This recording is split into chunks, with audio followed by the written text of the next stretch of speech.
Give me my microphone. Make sure my headphones are not on straight, as always. What's going on, guys?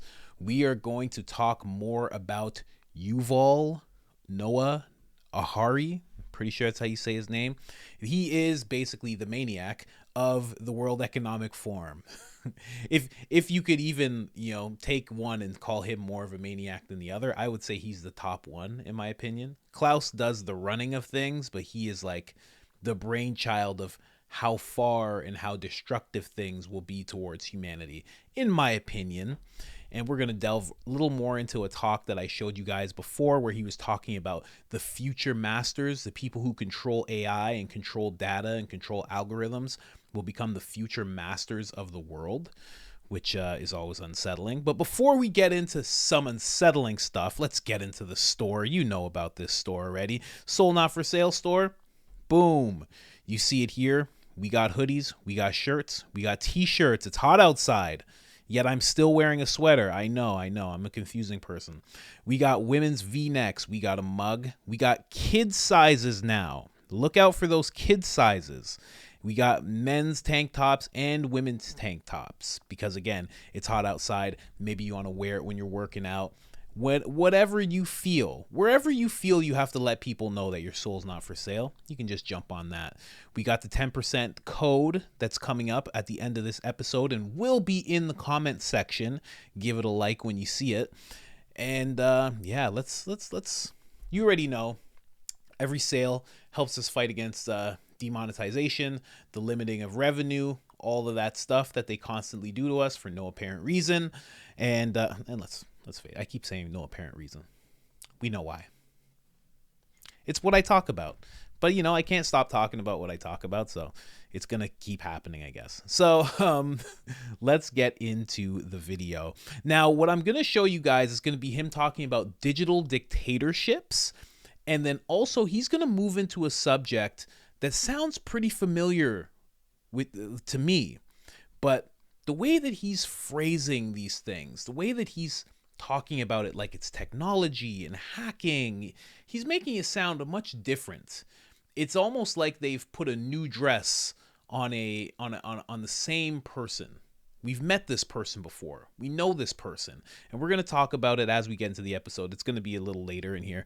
Just a 2-minute clip right now. Let's get into it. Digital dictatorships. Right now he's talking about how the U.S. economy outperformed the Soviet Union's economy because of democracy, and he's actually positioning it where technology may bring that pendulum to swing the other way, and a dictatorship may be outperforming the democracies that we have now in the world. Let's get into it. Then centralized data processing, which is one of the main reasons why democracy outperformed dictatorship, and why, for example, the US economy outperformed the Soviet economy. But this is true only under the unique technological conditions of the 20th century. In the 21st century, new technological revolutions, especially AI and machine learning, might swing the pendulum in the opposite direction. They might make centralized data processing far more efficient than distributed data processing. And if democracy cannot adapt to these new conditions, then humans will come to live under the rule of digital dictatorships. And already at present, we are seeing the formation of more and more sophisticated surveillance regimes throughout the world, not just by authoritarian regimes, but also by democratic governments. The US, for example, is building a global surveillance system, while my home country of Israel is trying to build a total surveillance regime in the West Bank. Now, here's the thing with the World Economic Forum. If this organization really does have the people's best interests at heart, and this gentleman, who is actually positioned as like Klaus Schwab's right-hand man, if they know that this is happening, they know that this is a possibility, why don't we ever see the World Economic Forum put out a petition to, halt AI? The same way Elon Musk and Andrew Chang and I think Steve Wozniak, they put out they said, can we please put a halt on all AI technology for 6 months? Can we just stop? Because it's getting out of hand. It has the potential to really get out of hand. He's saying the same type of stuff. He's saying that there could be a digital dictatorship of which would be controlled by someone. That's the thing that he's kind of leaving out in this whole little thing. It's going to be controlled by somebody. Now, what I just said to you before at the beginning of this video, in the last clip that I made about this man in a video called The Most Dangerous Man in the WEF, he talks about the future masters of the world and how they're going to be the people who can control your data. They're going to be the people who can control the algorithms. They're going to be the people that have all that information and also have a good handle on AI. So if he knows that the future masters are going to be people who can get a hold of all this, and he's saying that it can turn into a digital dictatorship, like it's almost like within this talk, because again, he's not talking to a crowd of university students. He's not talking to a crowd of scientists. He's talking to a crowd of the most elite and rich and the most head of industry people that the world has to offer. So he's almost giving them like a playbook, like, hey, listen, guys, the future masters of all this stuff, they're going to be the people who master this technology, and this technology. So the quicker whoever, he's kind of like looking at them like whoever gets a handle on this is going to be the masters of the world. And guess what else could happen, guys?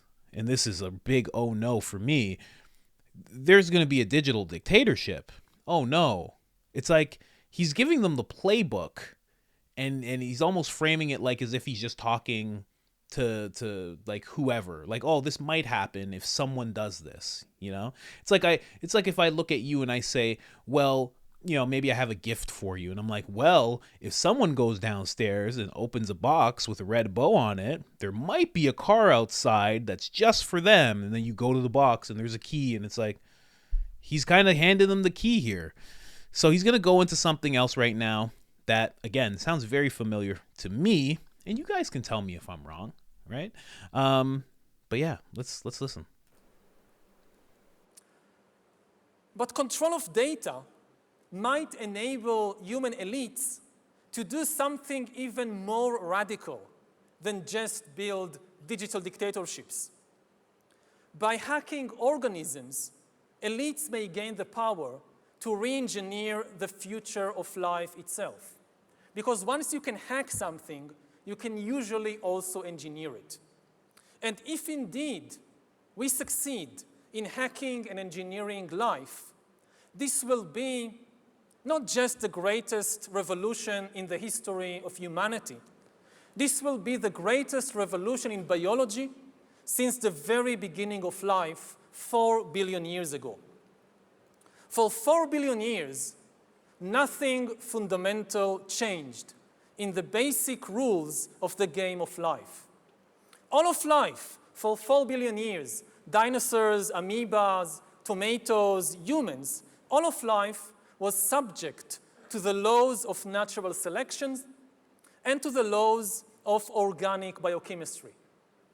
But this is now about to change. Science is replacing evolution by natural selection with evolution by intelligent design. Not the intelligent design of some god above the clouds, but our intelligent design and the intelligent design of our clouds. The IBM cloud, the Microsoft cloud, these are the new driving forces of evolution. And at the same time, science may enable life, after being confined for 4 billion years to the limited realm of organic compounds, science may enable life to break out into the inorganic realm. So after 4 billion years of organic life shaped by natural selection, we are entering the era of inorganic life shaped by intelligent design. is he not talking about eugenics? He's talking about hacking people. He's talking about being able to control them, being able to know them better than they know themselves. Is this not eugenics? I'm confused. It seems like he's talking about eugenics. So I'm gonna bring myself, actually I should bring myself down here just for this.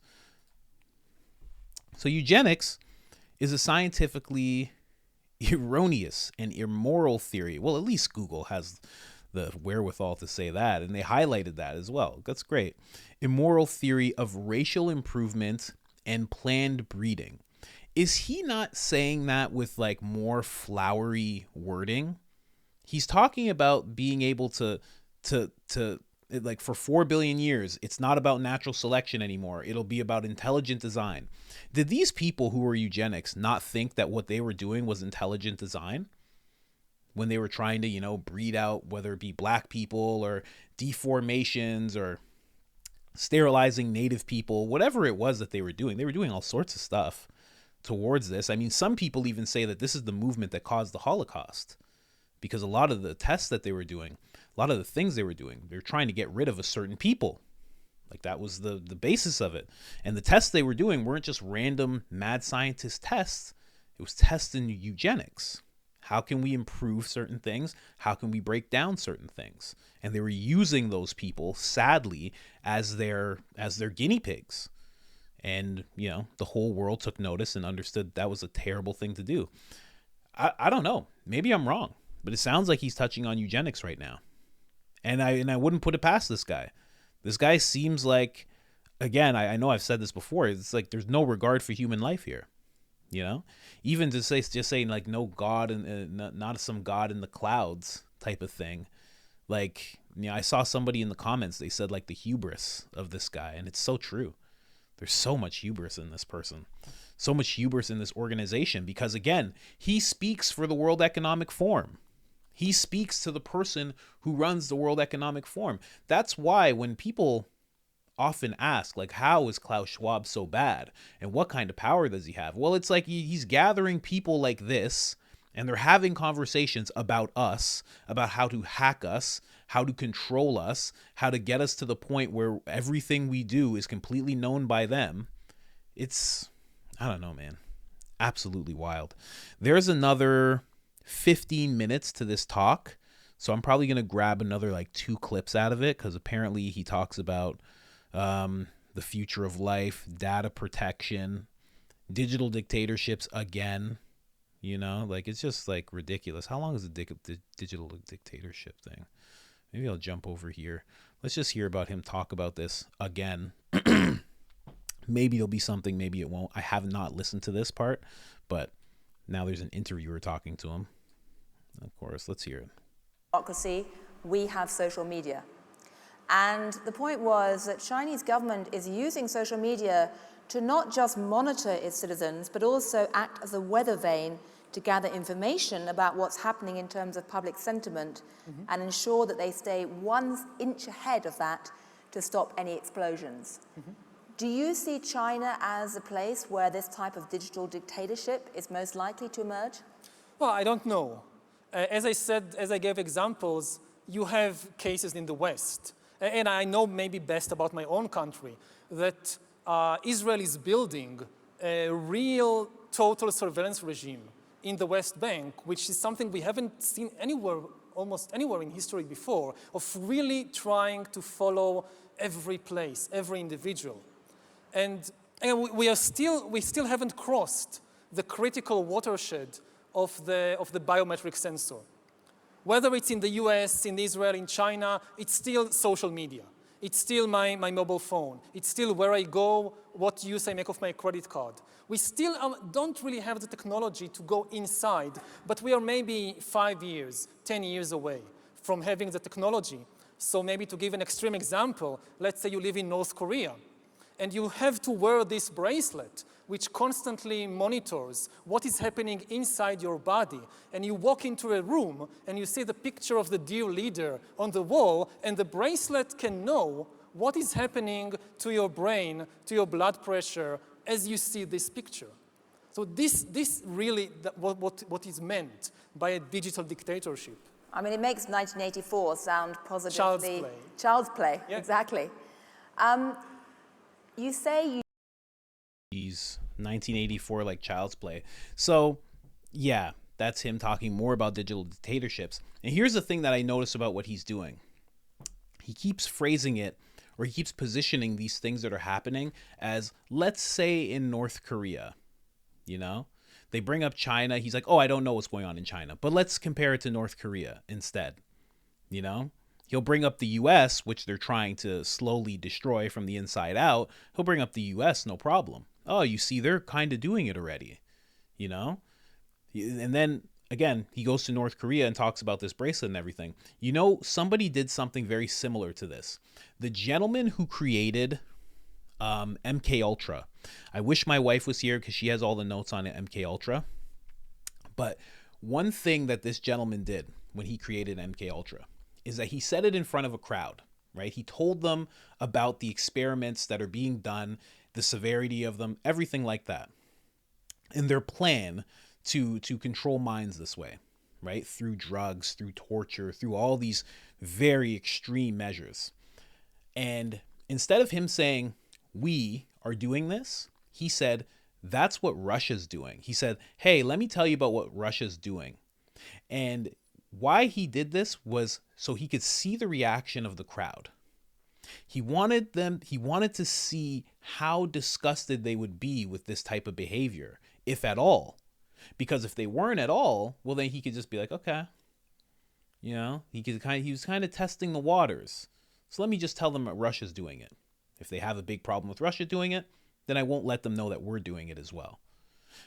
But what he also did was he potentially sparked the arms race inside people's heads, because people began to think like, well, if Russia's doing this, are they close? If they're close, shouldn't we get close? Shouldn't we figure out how to do this as well? And then all of a sudden he was able to turn to them and to say, well, now that you bring that up, we are pretty, I actually am, I'm doing some things. I don't know. It just seems like this guy's doing the exact same thing. This Noah Harari. Maybe one day I'll interview him, since I have such nice things to say. But again, I'm just going to go through this. There's a couple more clips where he talks about what we should do, the digital economy, and then the conclusion. And there's many other talks as well. But I just wanted to bring that to you guys. Definitely, some people in the comments were like, oh, he's worth talking to, the things he's talking about. You've been, again, I shouldn't even, completely my opinion, you've been misled. This gentleman has zero interest in the people. He's not trying to protect us. He's not trying to help us. He's not trying to benefit us. He's not trying to upgrade us. He, from what I can see, has disdain or complete, I think I said it before, just disregard for human beings, for human life at all. Like he's not even one of us. It's really weird. So, other than that, I'm out. Hope you enjoyed this. This has been one of the brighter episodes.